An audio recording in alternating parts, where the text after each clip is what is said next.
Hey friends, Benjamin here from Lean Strong Fitness and Wellness. Today I've got a doozy of a question for you, which is, what if I don't like exercise? Now, as much as I do joke that this is a doozy of a question, I actually really like this question because we hear this all the time. As you know, we work primarily with people who, don't feel comfortable in normal gyms and aren't interested in being like a rah-rah gym rat. It's more about, I just want to be able to do the stuff I want to be able to do. The way I kind of word it is, do more of what you love with those you love, whether that's backcountry camping or enjoying vacation or simply fighting father time on the battle of aging. So when it comes to what if I don't like exercise, there's no real, here's the magic pill, just take this and you're going to love it. Unfortunately, that doesn't exist. So the first thing I like to encourage people to do when you feel you don't like exercise is separate, do you not like exercise or are you just not feeling like doing it today? Because those are very different things. There's many days, even after 14 years in the fitness industry, that I just simply don't want to work out. It is way more appealing to just sit down after a long day or watch a movie or play some video games or just kind of veg out. And it's absolutely normal to feel, I just don't feel like doing anything today. And it's an important differentiation between I don't feel like doing anything today and I hate exercise. It's not for me. I'm not an active person. So first off is a little bit of reflecting. Is this just a feeling that you sometimes have, or is this an outright I absolutely hate this?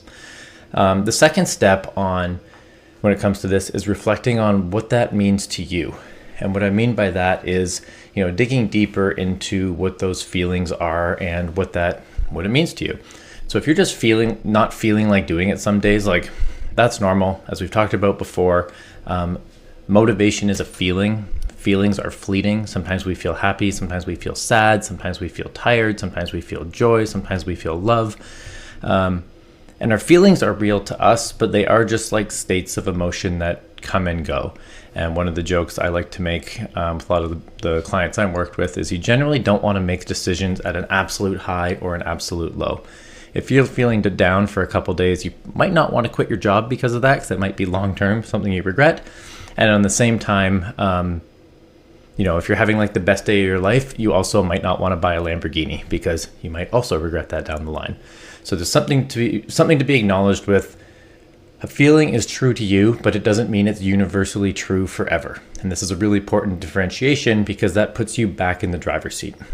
Now, on the flip side, if you're feeling, I just don't like exercise and it's not for me, this is where I think there's two real ways to tackle this that are pretty effective. And I'm sure there's other things out there, but these work really well for us. So the first one is acknowledge that you don't like exercise and that's okay, and find something that you do like to get started with. Whether it's jazzercise or Zumba or strength training or CrossFit or, whatever, just something that gets you active and moving. I do think there is a certain amount of, this is kind of my own bias, but if you have loved ones who are going to rely on you and you need to support over time, we kind of have a responsibility to not have our body deteriorate at 50 years old. So there's something about if you can find something you do enjoy to get started, even if it's going for walks with a friend on a weekend, or something I enjoy is instead of just grabbing a drink with a friend, offering to be hey, instead of having a drink tonight, can we just go for a walk around the block while we catch up and chat? But if you pick that thing to start with, that at least gets you into the process of being proactive about your health.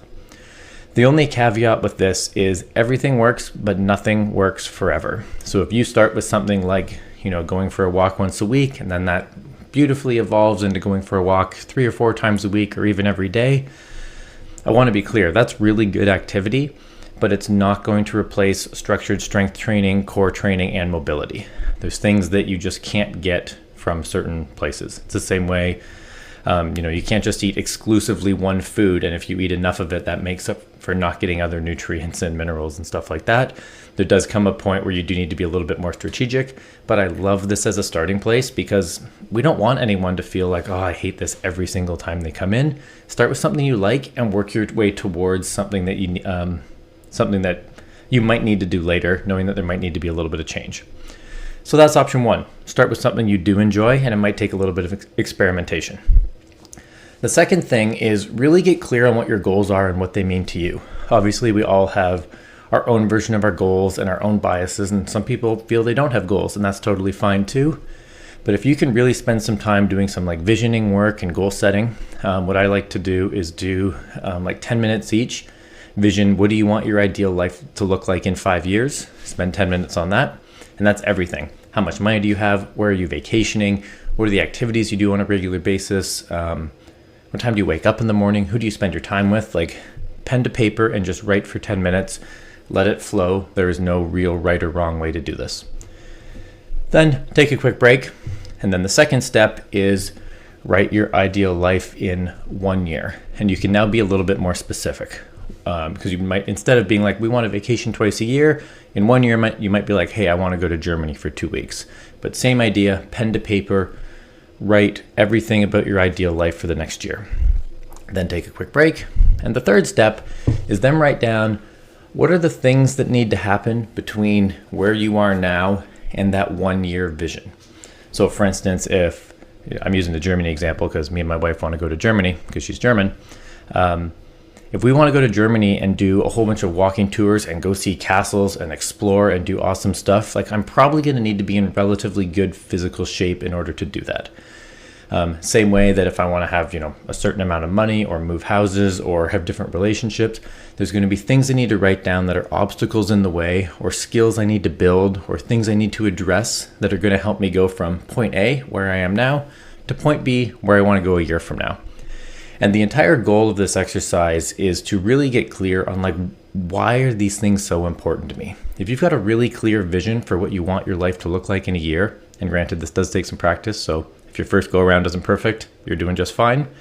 And then being like, what are the things I need to do that? As an example, me and my family really love backcountry camping. And as many of you know, a couple years ago, my wife broke her leg in the backcountry of Temagami on a portage.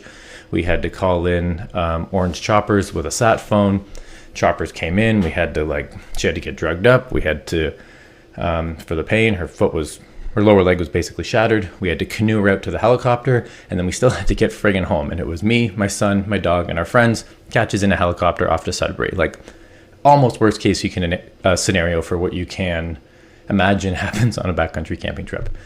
And over the last few years, I've kind of loved exercise a little bit less than I used to when I first got into fitness.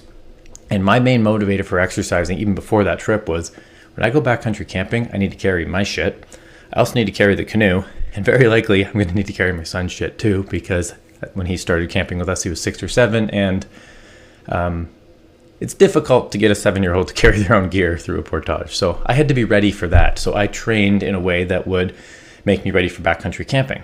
Even though most of the time I'm just like, oh my God, I got to work out today. Like I spend more time stressing about the workout than I actually did it.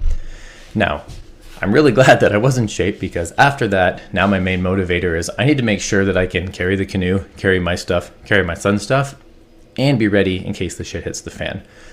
In that scenario, we didn't actually know when or if the choppers were going to come, but there was like a logging road that passed through. We had built a stretcher and we're ready to like stretcher her out if that's what it took, because I wanted her to keep her leg. So for me, that's a really clear thing, which I'm hoping you don't all have a catastrophic accident in order to help you find your motivation.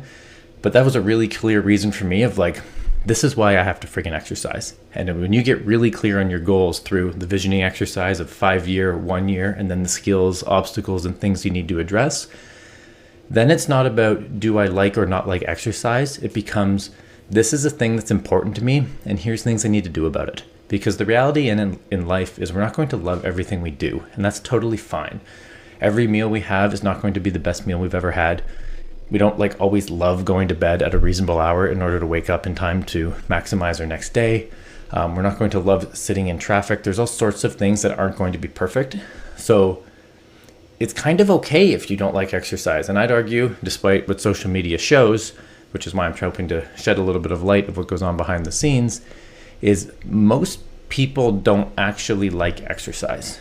They like what exercise can do for them later, or over time, the feelings that exercise gives them with consistency, feeling strong and confident and capable. So when it comes to I don't like exercise, that's kind of okay. And option one, start slow and find something that you do like to get started there and get momentum. Option 2, which is generally the one I actually prefer, is really get clear on why those goals matter to you. How is this going to improve your life? How is this going to help you live longer? What are you going to do with all of your newfound capabilities? And if you can get really, really clear on what that means to you, the same way I'm clear that I want to be ready for an emergency in Temagami, all of a sudden, exercise is just like a thing you have to do. The same way, like, I don't want to be starving, so sometimes I just kind of eat whatever for lunch. I don't always love having a salad or making a healthy meal or that type of thing, but because my goals are important to me, these carry less emotional weight. They're just things I have to do to get there. So, like, you just do them, and it just doesn't become such a big emotional burden. I think the place where people get tripped up is when they tell themselves, but I'm supposed to like exercise. Says who? Maybe, maybe not. I don't think anyone can really tell you what you should or should enjoy, even though marketing loves to say otherwise. And instead of making yourself wrong or judging yourself for not liking it more, just accept that, like, hey, I might not love this, but if I work out for 30 to 45 minutes, 3-ish days a week, it's like 3% of my week, 2% of my week, and it makes literally everything else better. So now it's just like a thing you do the same way. I don't always want to get out of bed when my alarm goes off, but I know if I wake up a little bit earlier, I typically feel a lot happier. So again, doozy of a question, but if you don't like exercise, option 1, start with something you do like, explore, experiment, do lots of stuff, try things out, and just accept that a lot of them you probably won't like. So I don't want you to lose motivation if you tried the first 3 things you didn't like, you didn't love. Option 2, which I think is way more powerful, but admittedly harder to do that visioning exercise. Vision your 5 years, vision your 1 year, identify the skills and obstacles that are going to get you to that 1 year, and make exercise just a little bit less meaningful to you from like a day-to-day emotional state. It's just a thing you do that's going to get you to your goals, to have an awesome life so you can do more of what you love with those you love.